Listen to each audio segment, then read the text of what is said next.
Hello, my name is Carly Drake, and this is my PowerPoint about making inferences for EDRD 4302, Section 70. We're going to do it over Magnificent Meg.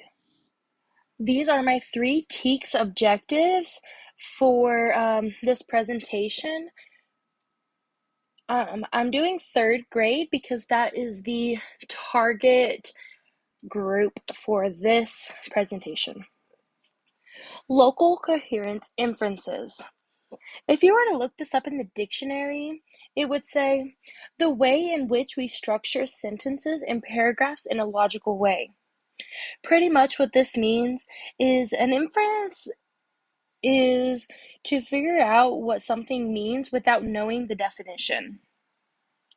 So we're going to use making inferences to figure out what some of the words mean in the reading we have done. So the first word we're going to do is architect.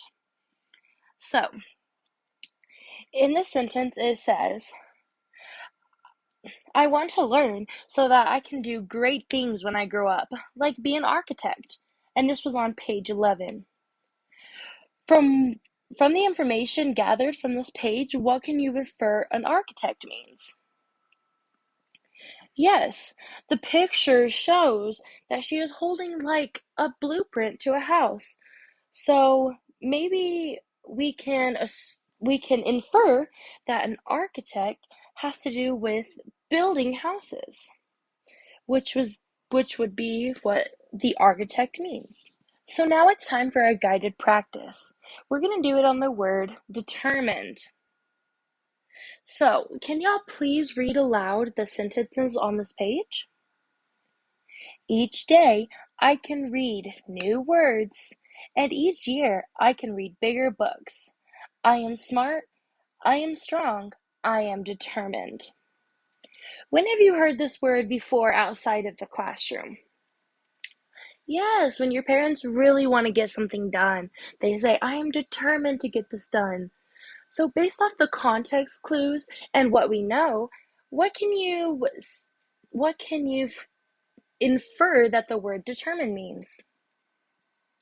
Yes, that you really want to get something done, that you are eager to accomplish something. So now I want everybody to think about the word dyslexia. Where did we see it in the book, and what clues were we given to help figure out what dyslexia means? If you know what dyslexia means, you can also use your knowledge of what it is to help you solve this. So everybody take a minute and think about what was shown in the book and what you know. All right, now turn to your partner and talk to them about it.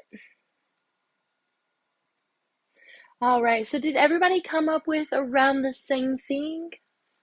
All right, sounds good.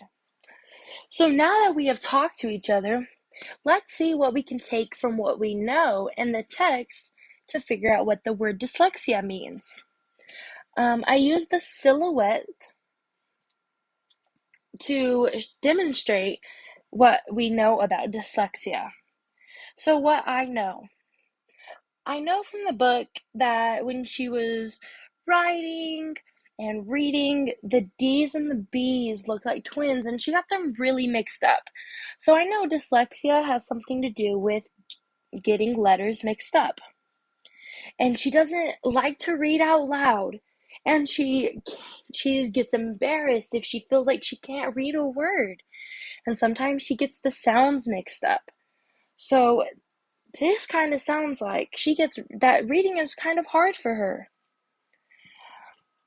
And she also said that books with a lot of words on them, the letters start running together. So dyslexia, what do we know about dyslexia from this?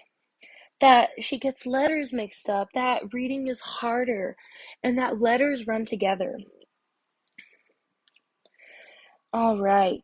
So she said, I don't like to read in front of people. If I can't read a word or I get the sounds mixed up, I feel embarrassed.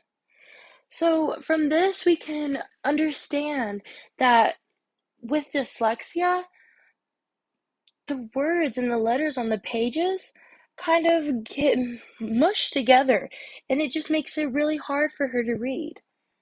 Who else has a hard time reading sometimes?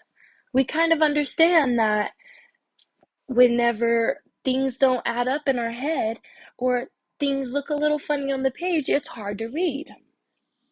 So, from our knowledge that we have gathered so far, let's look more into this dyslexia. So, she said, my parents help me with super hard words. We sound them out one syllable at a time. They remind me AR sounds like R, and DGE says J if I forget. This means that even whenever she has a hard time with something, she asks for help. I know a lot of times we feel embarrassed to ask for help, but even though she might feel embarrassed reading in front of people, she works on it and she helps herself get better. She asks her parents for help. She asks for a teacher for help. And this is how she can make herself better.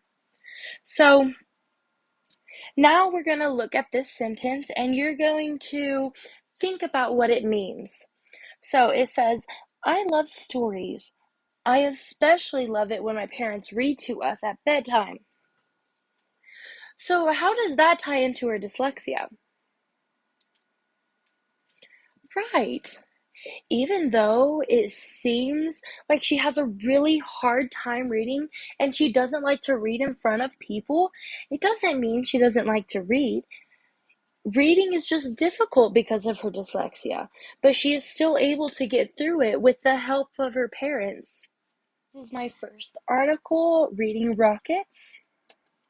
My second article, The Teacher Next Door. And this is my article summary. In conclusion, students that may have a hard time reading or have a reading disability, such as dyslexia, may need tools to help them become more successful in the classroom. Reading guides and overlays help keep the words from moving as much and would definitely be beneficial. I have two brothers with dyslexia, so I know how hard it is to come from a family with people who struggle to read. And so I know there are a lot of things that can help students become better readers, even though they are struggling. The link to this video will be placed in this PowerPoint once I have completed this video. So thank you for watching my presentation.